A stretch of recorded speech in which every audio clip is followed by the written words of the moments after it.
Winston Churchill's ties to the Jewish people started long before he was born.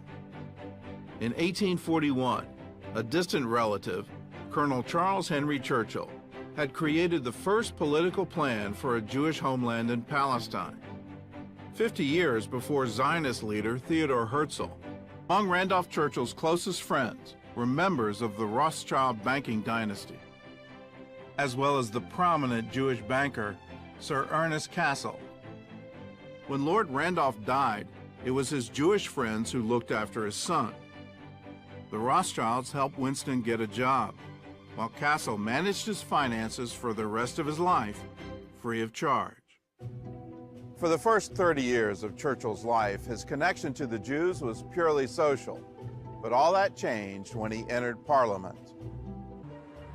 That same year, another man arrived in Manchester, a Zionist leader with whom Churchill would share a lifelong friendship. Chaim Weizmann, a Jewish chemist from Russia, who later became the first president of Israel. He was instrumental in lobbying the British government for a Jewish homeland, and his efforts resulted in the Balfour Declaration of 1917. At the San Remo Conference in 1920, the British were given a mandate to enforce the declaration and create a Jewish state in Palestine. The man they put in charge of that task was Winston Churchill. Churchill's job wasn't an easy one. During the First World War, the British had already made a deal with the Arabs. Help us defeat the Turks, and we'll give you sovereign rule in parts of Syria. 2 years later, the British promised the Jews a homeland further south in Palestine. It was up to Churchill to see that Britain kept both of those promises. So in March of 1921, he set out for Palestine. I've seen stories that Jenny Jerome, the mother of Churchill, was Jewish, and this has been reported in Jerusalem newspaper, I think, a few months ago. And I'm obviously looking into that she had Jewish blood in her maternal line. Very interesting indeed. I don't think Churchill was cognizant of that fact. He never mentioned it. But what is interesting are his links with the Jewish community, which I'll go into in a little bit of detail here, because they've not been gone into by any of the other Churchill biographers for obvious reason. In particular, the main authorized Churchill biographer, Martin Gilbert, hasn't gone into it for the simple reason that he's one himself, and he doesn't want to harp on that fact. But the two basic areas of interest to look at in Churchill's career are the period when he was in the so-called wilderness, when he resigned from Stanley Baldwin's cabinet as a minister, and for the next 10 years, until 1939, he was out of office, out of any office at all. He was just a member of Parliament.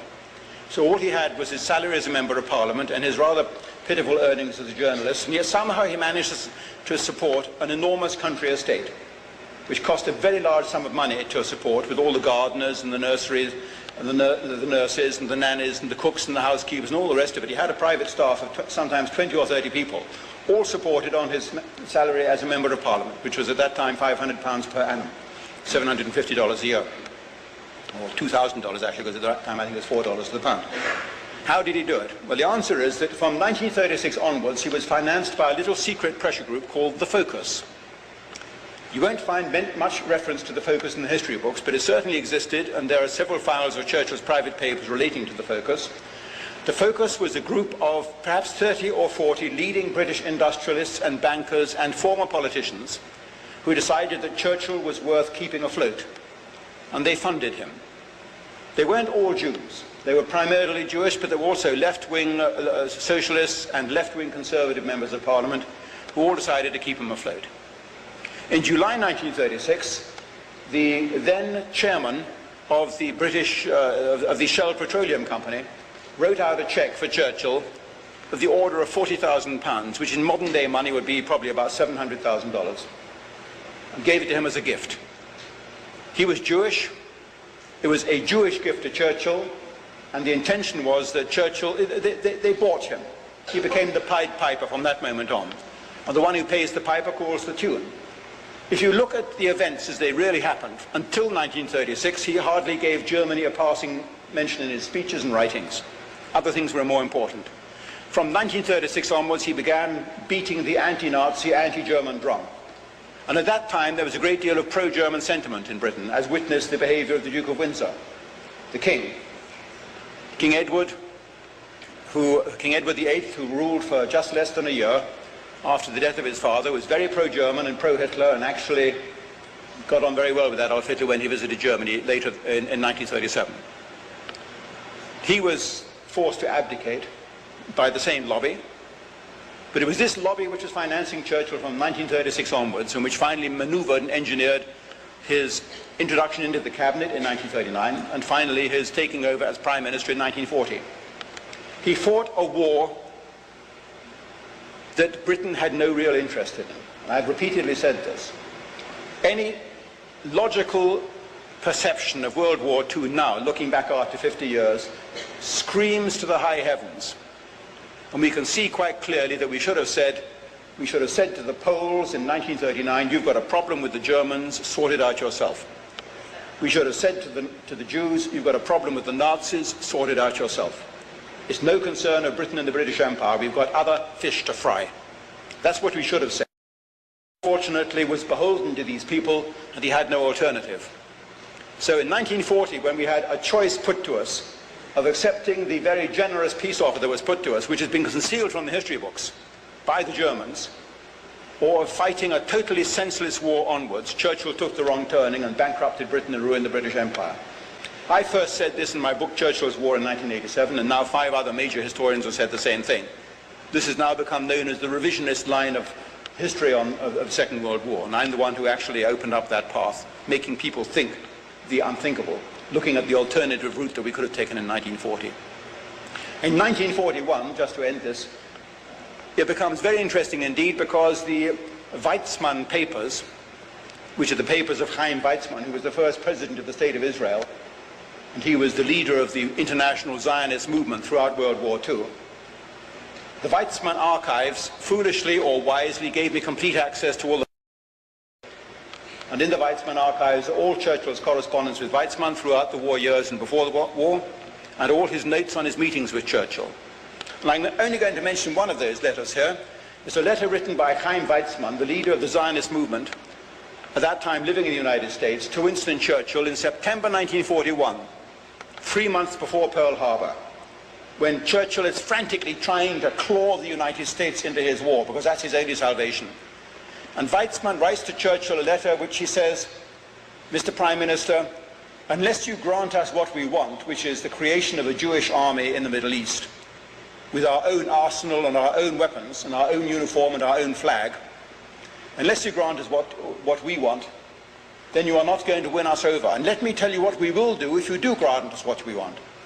If you grant us our wishes, then we will act on your behalf in the United States. And remember, Mr. Churchill, he writes in this letter, remember, we are the only powerful, unified bloc in the United States which solidly backs the British cause in this war.